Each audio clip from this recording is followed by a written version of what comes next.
புத்தகத்திலே தலைவன் இடத்திலே போகாமல் அங்க மனவாட்டியாக இருக்கிற ஏவாள் இடத்திலே போறதாக இங்க பார்க்கிறோம்.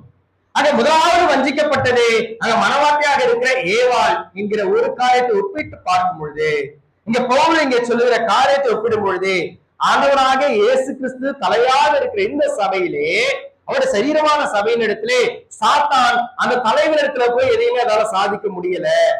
காரணம், மத்திய சுவிசேஷம் 4ஆம் அதிகாரத்துல 40 நாள் ஒரு உபவாசம் இருக்கும் பொழுது சாத்தான் அவரை சோதித்தாலும் கூட சாத்தானுடைய சோதனைக்கு அவர் உட்படாமல், அவனுடைய வார்த்தைக்கு அவர் இணங்கி போகாமல் சோதனையை ஜெயித்தவராக இருக்கிறார்.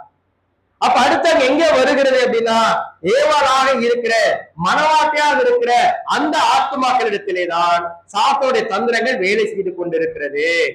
புரியுதுங்களா?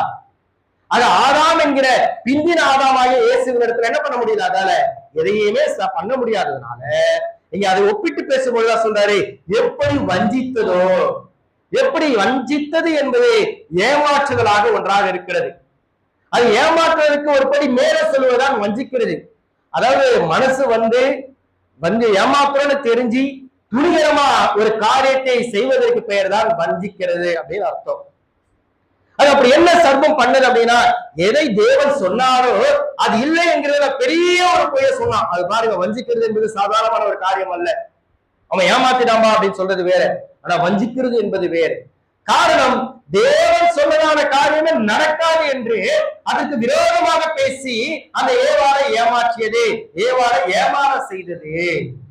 ஆக இப்படியாக தான் சபைக்குள்ளாக இது அப்படியே நீங்கள் ஒப்பிட்டு பார்க்கும் பொழுது, ஆதாம் என்கிற தலைவன், கிறிஸ்து என்கிற தலைவன், ஏவாள் என்கிற மனைவி, சபை என்கிற மனவாட்டி. ஆக இந்த சபை என்கிற மனவாட்டிக்குள்ளாக இருக்கிற ஆத்துமாக்களுடைய மனது எப்படி சாத்தான் ஏவாளை வஞ்சிக்குமோ அதே போல பிசாசுடைய தந்திரங்களினாலே சபைக்குள்ளாக இருக்கிற ஆத்மாவை வஞ்சிக்கப்படுமோ என்று பயந்திருக்கிறேன் என்றுதான் அப்போஸ்தலனாகிய பவுல் இந்த 3ஆம் அதிகாரத்திலே பேசுகிறார். எனக்கு பிரியமானவர்களே, ஆக ஏவாளை வஞ்சித்தது என்பதனாலே சாத்தான் ஆண்களை அல்ல, அல்லது பெண்பால் கொண்டிருக்கிற பெண்களை, ஸ்திரீகளை போய் ஈஸியாக வளர்ச்சிருவான் அப்படின்றது அர்த்தம் அல்ல. சபைக்குள்ளாக இருக்கிற ஆத்துமாக்களை தான் நீங்கள் பொருட்படுத்தி பேசுகிறார். உங்கள் மனதும் கிறிஸ்துவை பற்றிய உண்மையில் என்றே, இங்க மறுபடியும் அதான் சொல்ல, நான் ஆரம்பத்துல சொன்னது போல தேவன் சொன்ன உண்மைக்கு புறமாய் பேசுறதா சாத்தான் வஞ்சித்தது. ஆக இங்க என்ன வஞ்சனை வரும் அப்படின்னு பாத்தீங்கன்னா, கிறிஸ்துவை பற்றிய உண்மையில் என்றே விலகும்படி கெடுக்கப்படுமோ என்று. அப்ப இந்த கிறிஸ்துவின் சபையை சாரதான இந்த உபதேசத்திற்குள்ளாக